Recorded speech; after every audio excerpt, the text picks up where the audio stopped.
Inilah Injil suci menurut Markus. Sekali peristiwa, Yesus meninggalkan daerah Tirus dan lewat Sidon pergi ke Danau Galilea di tengah-tengah daerah Dekapolis. Di situ orang membawa kepadanya seorang tuli dan gagap dan memohon supaya Yesus meletakkan tangannya atas orang itu. Maka Yesus memisahkan dia dari orang banyak sehingga mereka sendirian. Kemudian Yesus memasukkan jarinya ke telinga orang itu, lalu meludah dan meraba lidah orang itu. Kemudian sambil menengadah ke langit, Yesus menarik nafas dan berkata kepadanya, "Efata," artinya terbukalah.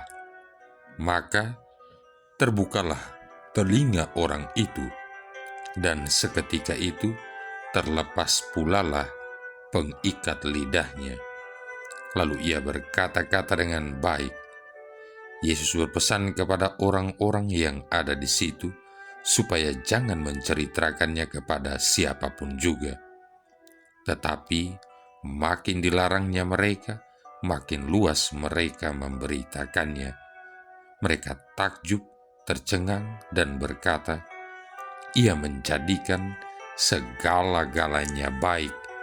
Yang tuli dijadikannya mendengar, yang bisu dijadikannya berbicara." Demikianlah sabda Tuhan. Saudara-saudari yang terkasih, pernah seorang pastor berkhotbah pada suatu hari Minggu. Ketika sedang berkhotbah, ia memperhatikan bahwa kebanyakan pendengarnya tertidur nyenyak. Tiba-tiba ia berhenti, lalu dengan suara yang lebih keras, ia menceritakan suatu kejadian yang tidak ada kaitannya sama sekali dengan bacaan hari itu. Katanya, "Suatu ketika saya berkendaraan menyusuri jalan utama desa dan tiba di rumah seorang petani. Saya berhenti sejenak ketika melihat sesuatu yang lebih aneh daripada yang pernah saya lihat di sepanjang hidup saya, yaitu ada seekor induk babi bersama 10 ekor anaknya. Anehnya, masing-masing babi itu memiliki satu tanduk panjang yang tumbuh melengkung di kepalanya, di antara kedua telinganya." Pada bagian ini, sang pastor berhenti sejenak dan melemparkan pandangannya ke arah umat, dan ternyata semua orang terbelalak. Maka ia melanjutkan dan berkata, "Anda sekalian lebih aneh dari babi-babi itu. Beberapa menit yang lalu ketika saya mengatakan kebenaran kepadamu, kamu semua tertidur. Tetapi sekarang, ketika kamu mendengar cerita omong kosong saya, malah kamu semua terjaga." Saudara-saudari yang terkasih, orang lumpuh manakah yang tidak melompat seperti rusa? Orang bisu manakah yang tidak bersorak-sorai? Dan orang buta manakah yang tidak bersuka cita bila mendengarkan firman yang membebaskan? Yesaya bab 35 ayat 5-6. Efata, terbukalah. Baru saja kita mendengarkan perikop Injil tentang penyembuhan seorang bisu tuli oleh Yesus. Bisa kita bayangkan, sudah tuli, bisu lagi. Sudah bisu dan tuli, kafir lagi. Tuli, bisu, kafir. Lengkaplah sudah penderitaan orang ini. Orang yang tuli otomatis tidak dapat mendengar, tertinggal, terpinggirkan, dan berada di luar jangkauan informasi. Sehingga bila ada ancaman seperti perang, gempa bumi, gunung meletus, kebakaran, dan lain-lain, biasanya mereka ini yang paling terlambat tahu sehingga terlambat pula mengambil langkah penyelamatan diri. Sebaliknya, orang bisu otomatis sulit mengkomunikasikan pikiran dan perasaannya keluar. Tidak mengkomunikasikan pikiran sendiri, maka pikiran menjadi tidak berkembang. Hidup akan menjadi kerdil dan mati terhadap pembaharuan. Sesungguhnya, terdapat sebuah keterkaitan sebab akibat antara tuli dan bisu, yaitu bahwa biasanya orang yang tuli otomatis juga bisu. Sebab bagaimana orang dapat berkata-kata kalau ia sendiri tidak pernah mendengarkan apa-apa? Karena itu, telingalah yang menjadi sasaran pertama tindakan penyembuhan Yesus dalam kisah Injil hari ini sebelum bibir, supaya dengan telinga orang mendengar dan dengan bibir orang mewartakan.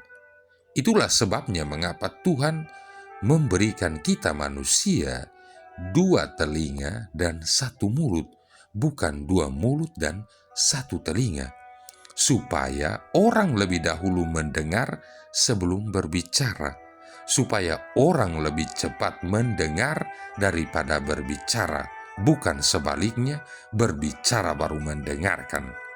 Yang tidak pernah mau mendengarkan, bicaranya sulit dimengerti, bahkan tidak jarang menyesatkan.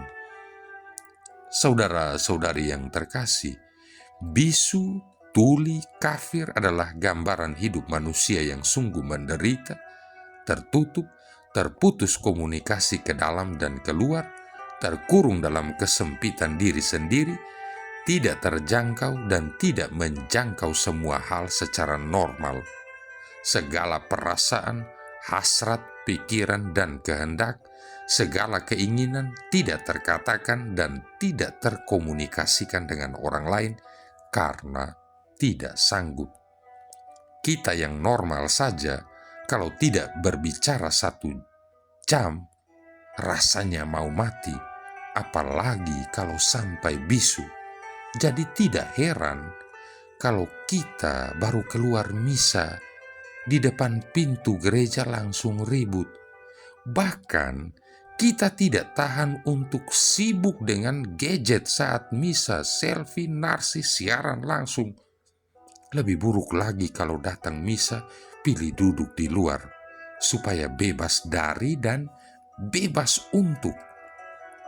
Saudara-saudari yang terkasih, Yesus tahu bahwa orang bisu, tuli, kafir ini pasti sangat menderita dan membutuhkan bantuan, perlu perhatian dan butuh kasih sayang.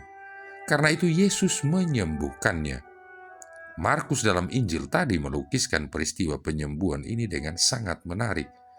Yesus menyembuhkan si penderita dengan memisahkan dia dari orang lain dan dengan cara yang tidak lazim.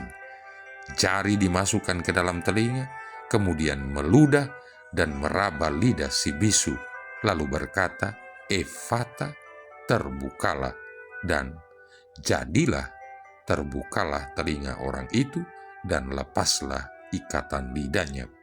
Orang itu pun dapat melihat dan berbicara, lalu mulai juga beriman. Ia mengalami pembaharuan hidup, kurang lebih lahir kembali secara baru. Hal ini hendak menunjukkan kepada kita bahwa kehadiran Yesus senantiasa membawa kesembuhan, penyelamatan, dan pembebasan. Inilah Allah yang punya hati dan cinta, menolong semua orang yang menderita, yang berkekurangan, yang tidak dapat pertolongan dari dirinya sendiri dan dari orang lain, lalu pasrah dan tertutup.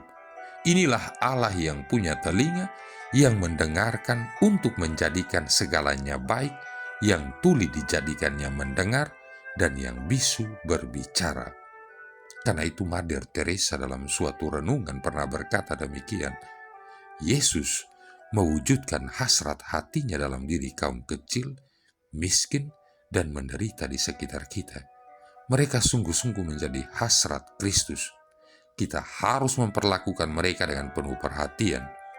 Berilah kepada Yesus apa yang menjadi keprihatinannya, karena adalah Yesus sendiri di dalam wujud kaum kecil, miskin dan menderita yang kita beri makan, beri pakaian, dan yang kita terima menjadi bagian dari hidup dan penderitaan kita sendiri.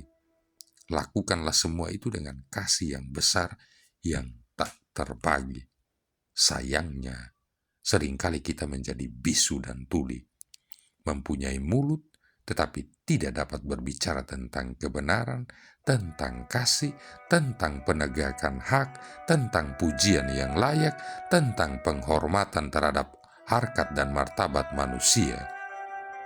Memang benar kata pepatah, diam itu emas, tapi jangan karena emas lalu kita diam. Kita mempunyai telinga tetapi tidak pernah mau mendengarkan jeritan, penderitaan, teriakan kesusahan, dan kesakitan sesama kita. Saudara-saudari yang terkasih, adalah kenyataan yang memprihatinkan kalau sampai orang mengalami bisu tuli rohani yang menutup jiwa sedemikian ketat terhadap Tuhan. Tuhan senantiasa mengetuk pintu rumah, pintu hati kita, lantaran kita seringkali menutup telinga hati terhadap sabda Tuhan. Kita menjadikan sabdanya sebagai barang antik atau hiasan di laci meja, di dalam lemari, atau di atas rak buku, karena dianggap terlalu mengekang hidup kita di zaman ini. Zaman di mana hati lebih terpikat pada hal-hal yang bersifat sementara, pada iklan dan hoax. Bayangkan saja, seorang anak Katolik usia SD lebih menghafalkan sebuah syair lagu grup band daripada menghafal sebaris doa atau ayat kitab suci. Jika demikian, apakah anak yang tuli dan bisu terhadap kebenaran iman, ataukah orang tua yang menjadikan mereka tuli dan bisu terhadap iman? Selanjutnya, dalam kapasitas kita sebagai orang Katolik, Tuhan meminta kita untuk berbicara tentang kebenaran, kebajikan, kebaikan, cinta kasih dan damai, serta segala sesuatu yang indah dan sedap didengar, segala sesuatu yang menyemangati dan menggerakkan orang untuk maju. Tapi ternyata kita lebih suka memutarbalikkan kebenaran, bersaksi dusta untuk menjatuhkan orang lain, berbohong demi rasa aman yang palsu, gosip, gosok sana sini panas, membuat suasana kisru dan lain sebagainya. Inilah bisu tuli rohani kita yang lebih tidak bermoral dari bisu tuli dalam Injil tadi, yakni ketika kita tidak lagi mendengarkan dan mewartakan sabda kebenaran Yesus di dalam hidup kita melalui kata dan perbuatan kita sehari-hari. Inilah bisu tuli rohani yang pada akhirnya membuat kita terisolasi, terpisah, dan terbuang jauh dari jalur keselamatan Tuhan, dari sukacita dan damai sejahtera. Bulan September adalah bulan kitab suci nasional. Kiranya kita membuka telinga kita agar kita lahir kembali dalam semangat baru untuk semakin terbuka menghayati roh kitab suci yang sesungguhnya, agar hidup kita sungguh dituntun oleh sabda Tuhan dan kita pun perlahan-lahan keluar dari bisu tuli rohani, bisu tuli hati dan jiwa, bisu tuli dalam iman, harap, dan kasih. Saudara-saudari yang terkasih, pernah di suatu kesempatan ada orang yang menceritakan check up rohaninya demikian. Saya pergi ke sebuah klinik untuk check up kesehatan rohani. Pertama kali datang saya diukur tensi. Ternyata saya memiliki kelembutan hati yang sangat rendah.